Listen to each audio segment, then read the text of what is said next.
Hello students, हम history का first chapter जो है हाउ व्हेन एंड वेयर ये इसकी शुरुआत कर चुके हैं और आज हम पढ़ेंगे पेज नंबर 2 से विच डेट्स। अब इसके अंदर हम क्या पढ़ेंगे कि ये जो डेट्स हैं इसको कैसे सिलेक्ट किया जाता है और किस प्रकार से जो हिस्टोरियंस हैं इन डेट्स को यूज़ करते हैं और ये इतनी इंपॉर्टेंट क्यों हो जाती हैं ये डेट्स। अब इसमें स्टार्टिंग में क्या बताया गया है, by what criteria do we choose a set of dates as important. भाई अब ये जो क्राइटेरिया हम चूज़ करते हैं इन डेट्स का, ये या इन डेट्स को जो यूज़ किया जाता है ये इंपॉर्टेंट क्यों है। द डेट्स वी सेलेक्ट, जिन डेट्स को हम चुनते हैं, the dates around which we compose our story of the past, वो डेट जिनके आसपास हमारी जो स्टोरी बनती है पास्ट की, are not important on their own, वो अपने आप में इम्पॉर्टेंट नहीं होती।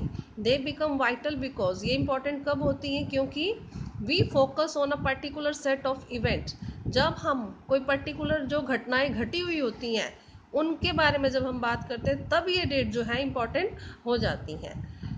If our focus of study change, लेकिन जिस प्रकार से हमारा अगर फोकस स्टडी जो जिस चीज़ को हम पढ़ रहे हैं अगर वही चेंज हो जाएगा, भाई एक चीज़ को छोड़ के हम दूसरी चीज़ को पढ़ने लग जाएंगे तो क्या होगा, नेचुरली उसकी डेट्स भी चेंज हो जाएंगी।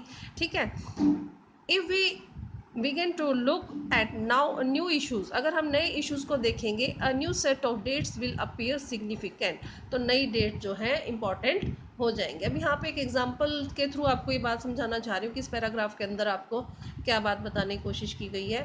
जैसे अब हमारा देश आज़ाद क्या कब हुआ था आपको पता है, पर्टिकुलर डेट है हमारे पास 15 अगस्त 1947 को हुआ था, तो ये डेट हमारे लिए इम्पॉर्टेंट है। अब ये डेट इम्पॉर्टेंट है क्योंकि हमारा देश इस तारीख को आज़ाद हुआ था। हमें नहीं लेना 13 अगस्त को क्या हुआ था, क्योंकि हमारे लिए कोई घटना नहीं घटी उस तारीख को। 13 अगस्त जो है हमारे लिए कोई इम्पॉर्टेंट नहीं है डेट, ठीक है। और हमें 15 अगस्त के बाद जो 16 अगस्त डेट आई है उस डेट से भी हमें कुछ नहीं लेना। यहाँ हमारे पास टॉपिक क्या है, हम ये स्टडी करने की कोशिश कर रहे हैं कि हमारा देश आज़ाद कब हुआ था। हमारा देश आज़ाद हुआ था 15 अगस्त 1947 को, तो ये डेट हमारे लिए इम्पॉर्टेंट है। लेकिन अब हम अगर कोई दूसरे टॉपिक के बारे में स्टडी करते हैं, सपोज अब हम देखते हैं कि हमारा हरियाणा कब बना था स्टेट, तो अब उसमें क्या डेट आ जाएगी, डेट चेंज हो जाएगी। ठीक है, डेट कैसे चेंज हो जाएगी, 1 नवंबर 1961, तो ये डेट चेंज हो गई। ठीक है, तो अब जब हम डेट्स इंपॉर्टेंट तब होती हैं जिस चीज़ की हम स्टडी कर रहे हैं उस डेट, उससे रिलेटेड डेट जो है वो इम्पॉर्टेंट होती हैं, बाकी डेट्स इंपॉर्टेंट्स नहीं होती। यही बात इस पैराग्राफ के अंदर समझाने की कोशिश की गई है। कंसीडर एन एग्जाम्पल, इस एग्जाम्पल को कंसीडर करते हैं। इस पैराग्राफ के अंदर कुछ एग्जाम्पल्स दिए गए हैं आपको।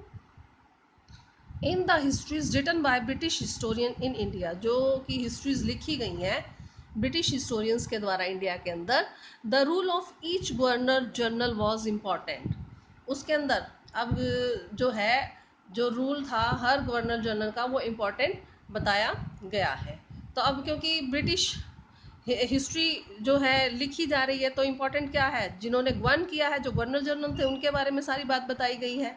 ठीक है, तो अब जो फर्स्ट गवर्नर जनरल था, अब यहाँ पे ये बात बहुत ही इंपॉर्टेंट है, दोनों ही बातें आपको यहाँ पे दो बातें बताई जाएंगी, तो ये इंपॉर्टेंट बातें आपको याद रखनी है कि फर्स्ट गवर्नर जनरल कौन था, वॉरेन हेस्टिंग्स। ठीक है, और और इसके बाद अलावा ये इनका इतिहास किस पे ख़त्म होता है, ended with the last viceroy. अब लास्ट वॉइस राय पे इनका इतिहास ख़त्म होता है ब्रिटिश हिस्टोरियंस का। अब लास्ट वॉइस राय का क्या नाम यहाँ पे बताया है, लॉर्ड माउंट बैटन। तो फर्स्ट कौन सा है, गवर्नर जनरल वॉरेन हेस्टिंग्स, और लास्ट कौन सा है, Lord Mountbatten. In separate chapters we read about the deeds of other. अब बाकी के जो चैप्टर्स है उसमें हम बीच में जो और भी जो आए हैं वॉइस राय या गवर्नर जनरल्स, उनके बारे में भी पढ़ते हैं। जैसे कि नेक्स्ट पेज पे नाम दिया गया, अब हम पढ़ेंगे page number 3। Hastings, Wellesley, Bentinck, Dalhousie, Canning, Lawrence, Lytton, Ripon, Curzon, Hardinge या इरविन, ये इन जो ये जो गवर्नर जनरल या वॉइस रॉय आए थे इनके भी बाकी के चैप्टर्स में हमें पढ़ने को मिलता है कि ये कब आए थे, कब तक इन्होंने रूल किया था। It was a seemingly never ending succession of governor general and vice Roy. ऐसा लगता है कि एक के बाद लगातार एक जो है गवर्नर जनरल या वाइस रॉय जो है वो बनते चले गए हैं। All the dates in these history books were link to the personalities. अब ये ब्रिटिश हिस्ट्री है, इसके अंदर जितनी भी डेट्स हैं वो इन्हीं पर्सनैलिटीज़ के साथ जुड़ी हुई हैं, जैसे कि टू देयर एक्टिविटीज़ कि वो क्या करते थे, उनकी पॉलिसीज़ क्या थी, उनकी अचीवमेंट्स क्या थी। It was as if there was nothing outside their lives. अब ऐसा देखने को लगता है जब हम ये हिस्ट्री पढ़ते हैं कि इनके अलावा तो जैसे कुछ था ही नहीं। दैट वॉज इम्पोर्टेंट, कुछ इंपॉर्टेंट हो ऐसा कुछ भी नहीं था फॉर अस टू नो, भाई हम कुछ और जाने ऐसा इंपॉर्टेंट कुछ भी नहीं था। The chronology of their life mark the different chapter of the viceroy of British India. अब जो इनके जो जीवन से संबंधित और भी जो घटनाएं हैं वो अलग अलग जो चैप्टर्स हैं हिस्ट्री के ब्रिटिश इंडिया के, उसके अंदर हमें देखने को मिलते हैं। अब नेक्स्ट पैराग्राफ के अंदर इन्होंने कुछ क्वेश्चंस उठाए हैं। क्या उठाए हैं वो questions? Can we not write about history of this period in different way? क्या हम इस समय का जो इतिहास था उसको अलग तरीके से नहीं लिख सकते थे? How do we focus on the activities of different group and classes in the Indian society within the format of this history of governor journals? अब इसके अंदर जो अलग अलग उस समय के ग्रुप थे, क्लासेस थे इंडियन सोसाइटी के, जो लोग यहाँ पर रहते थे, उनके बारे में जो उनका इतिहास था इन गवर्नर जनरल के अलावा, तो उसके बारे में क्या फोकस कुछ किया जा सकता था? ये क्वेश्चन इन्होंने उठाए हैं, 2 क्वेश्चन। तो अब इसका आंसर नेक्स्ट पैराग्राफ के अंदर दिया गया है। When we write history, जब हम हिस्ट्री को लिखते हैं और अ स्टोरी या किसी स्टोरी को लिखते हैं, we divide it into chapters. हम क्या करते हैं, इसको चैप्टर्स के अंदर डिवाइड कर देते हैं। Why do we do this? ऐसा हम क्यों करते हैं भाई? चैप्टर्स में अलग अलग सेक्शन में क्यों डिवाइड कर दिया भाई? चलो एक तो बना दी इनकी गवर्नर जनरल्स की और एक उसकी सोसाइटी उस समय की क्या थी उनका अलग चैप्टर बना दिया, ऐसा क्यों करते हैं? It is to give each chapter some coherence, ताकि हर चैप्टर को कुछ इम्पॉर्टेंस मिल सके।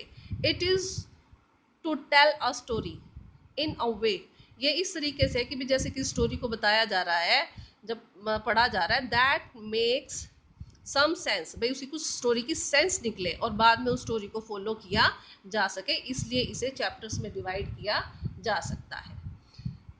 In the process, we focus only on those events that help us to give shape to the story we are telling। तो इस प्रकार से सिर्फ उन्हीं घटनाओं पे उस समय फोकस किया जाता है जिसके बारे में हम स्टोरी को बता रहे हैं, जिसके अराउंड स्टोरीज जो है हमारी सारी घूमती है। In the history that revolves around the life of British governors. अब जो ब्रिटिश हिस्ट्री है उस समय की जो इतिहास है वो सारा ब्रिटिश गवर्नर जनरल्स के लाइफ के ही चारों तरफ घूमती है वो history. The activities of Indian simply do not fit. अब जो एक्टिविटीज़ थी इंडियंस की वो इनकी स्टोरीज के अंदर फिट नहीं होती। दे हैव नो स्पेस, उसके लिए कोई जगह ही नहीं थी वहाँ पर। What then do we do? तो तब क्या किया? Clearly we need another format for our history. साफ है कि इसके लिए एक नया फॉर्मेट हिस्ट्री का दोबारा तैयार करना होगा, जिसके अंदर कि हम जो सोसाइटी के बारे में पढ़ सकें, समाज के बारे में पढ़ सकें, उनकी एक्टिविटीज़ के बारे में पढ़ सकें। ठीक है, this would means that the old dates will no longer have a significance that earlier had. अब इससे क्या अर्थ निकलता है कि जो पहले की डेट्स हैं वो इम्पॉर्टेंट नहीं रहती जब हम दूसरी नई चीज़ों को पढ़ते हैं। A new set of date will become more important for us to know. जब हमें नई जानकारी चाहिए होती है तो क्या होता है, हमारे पास नई डेट्स का सेट निकल कर आता है। तो टोटली ये कंप्लीट ही हिस्ट्री जो है सारी है ही किसके बारे में? डेट्स के बारे में है। तो ये कल भी हमने डिस्कस किया था, आज हम इतना ही करेंगे। अगर इसमें कोई प्रॉब्लम हो तो आप डिस्कस कर लेना। Thank you.